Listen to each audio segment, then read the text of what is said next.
On January the 16th, the Shah accepted the inevitable and announced that he was leaving Iran for a holiday.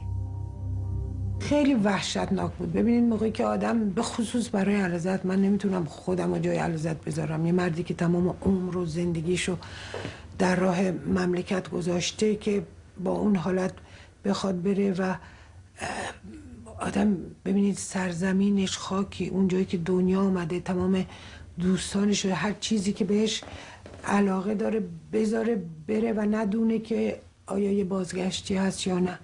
طبیعتاً عده‌ای که در کاخ بودن اون روز با گریه و زاری میگفتن نرین و یه عده دیگه هم بودن که قبلا در جلسات میامدن میگفتن، ولی خب غیر از این که ما بهشون بگیم که امیدتون رو نگه دارین و اینجوری نمیمونه، ما برمیگردیم، خیلی مشکل بود. به خصوص اون موقع که اصلا خاک ایران رو ترک میکردیم که آدم فکر نمیکرد که بر نمیگرده، همیشه یه امیدی بود. واقعا امید داشتید؟ نمیدونم، آدم فکر نمیکرد که اینجوری میمونه، نمیدونم، شایدم نه، ولی فکرم نمیکردم 30 سال طول بکشه. While the Queen had hope, the Shah seemed less convinced that they would return. He took the remains of his father's body with him. This couple were among the few Iranians who mourned the Shah's departure. Millions more celebrated. The light of the Aryans was stripped of all his titles. Newspaper headlines announced his departure with just 2 words: Shah Raft, the Shah is gone.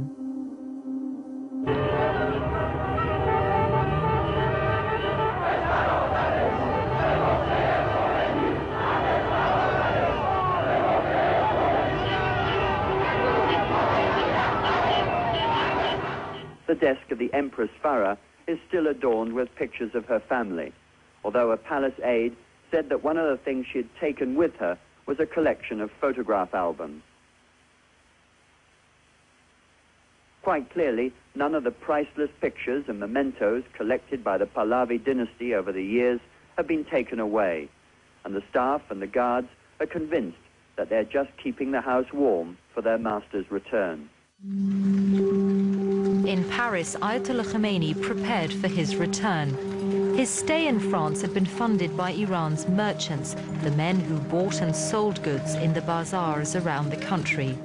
They also financed most of his supporters' activities. Now they paid for his flight to Iran.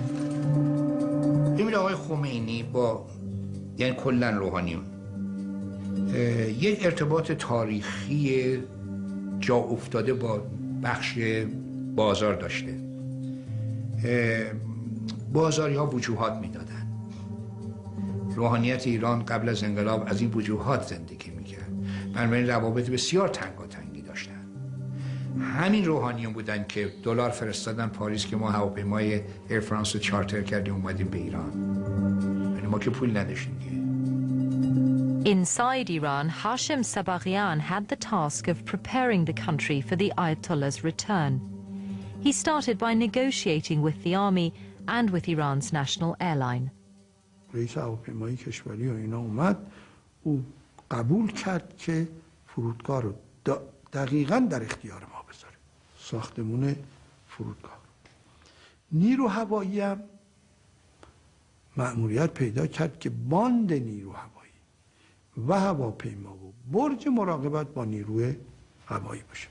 یه تیم ساری رو فرستادن، با اونم من چندین بار مذاکره داشتم. اونا گفتن ما هواپیما رو سلامت میشونیم. اولم قرار بود هواپیما از اینجا جمهوری اسلامی بره اونجا، اونا اونجا صحبت کردن، دولت فرانسه گفته بود نه ما خودمون ایر فرانس رو میفرستیم و اینها اومد. While the negotiations continued, the country waited. The army added to the already surreal atmosphere by fighting an imaginary enemy in training maneuvers mounted for the world's press. The army remains unswervingly loyal to the Shah, and according to the commanders, they'll support the government of Dr. Bakhtiar with resolution, patriotism and discipline. By going to Iran himself, the Ayatollah is playing his trump card.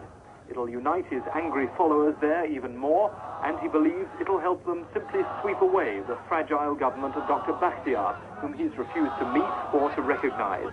And he called today on the Iranian army to refuse to obey its orders. ما هواپیمای فرانس رو چارتر کردیم و بهش هم سفارش کردیم که بنزین به اون اندازه بگیری که بتونه بره ایران و برگرده بدون بنزین گیری. خب هواپیمای بزرگی بود، یه تعدادی از همین ایرانیایی که بودن همه همراه آمدن، یه حدود 100 نفر ما خبرنگاران با ما بودن که خب اینا مایل بودن خودشون با ما بیان، ما استقبال کردیم. البته بعداً من ایراد گرفتن، گفتن شما خبرنگارا غیر اخلاقی عمل کردید، برای اینکه گفتید خبرنگارا بیان اونجا بشن ضامن برای اینکه ما رو نزنن. خب ما که نگفته بودیم شما بیاید، خودشون داوطلب شدن، ما استقبال کردیم. ولی پشت ذهنمون بود که خوبه چرا استقبال کردیم، مجانی برایشون داریم بیاریم ایران. عاشق چشم ابروشون که نبودیم، که گفته بودیم یک اونا میخوان با ما همراه باشن، ما میخوایم یه سیف چیزی داشته باشه، تضمینی باشه. خب وقتی که اونا تو هواپیما بودن، هواپیما رو نمیزدن، چون خبرهای زیادی ما داشتیم که ممکنه هواپیما رو در بالای فضای ایران بزنن.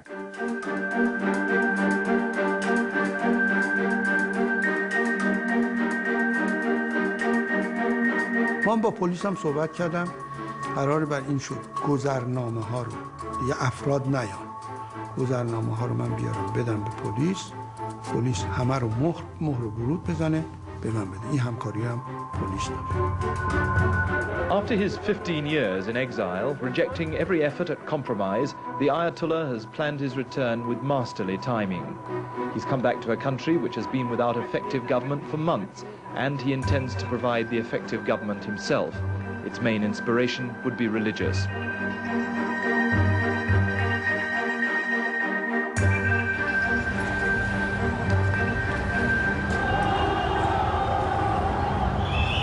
Extraordinary how one man can command such adoration, how so many people can believe that this frail old priest holds all the answers to Iran's problems.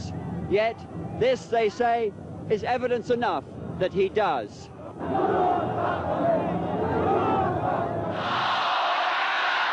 Ayatollah Khomeini delivered his first speech on home soil in Tehran's largest cemetery.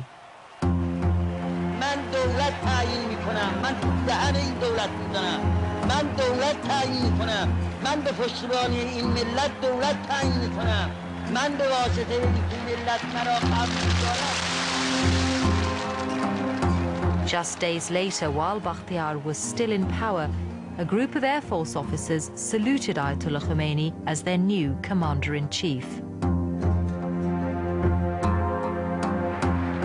The Ayatollah then named his own prime minister, Mehdi Bazargan, to head a new government.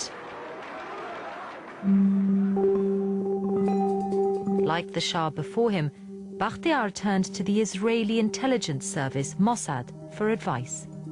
במהלך השבועות של ההידרדרות פנו אלינו כל מיני גורמים אל המוסד המהולל וביקשו לעשות משהו עם חומייני, להסיר אותו מסדר היום. וברור למה הם התכוונו. ואנחנו חשבנו שעם כל הכבוד אנחנו לא שוטרים של העולם, ואם יש לאיראנים בעיה שיטפלו בה בעצמם.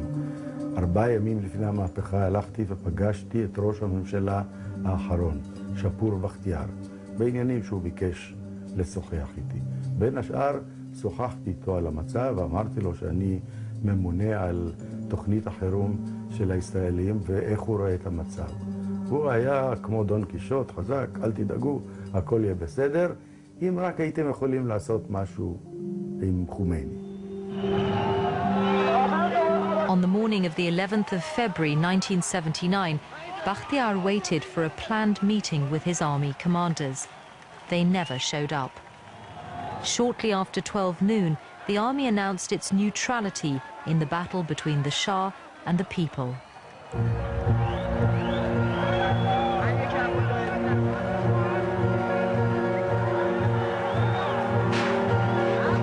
Then, in a final bout of street fighting, the old regime was swept away. 2,500 years of Persian monarchy had come to an end, and overnight, Khomeini's revolutionaries took charge of the ministries, the army, and the media. In the mayhem that followed, anyone associated with the old regime was at risk. Dariush Humayun was lucky.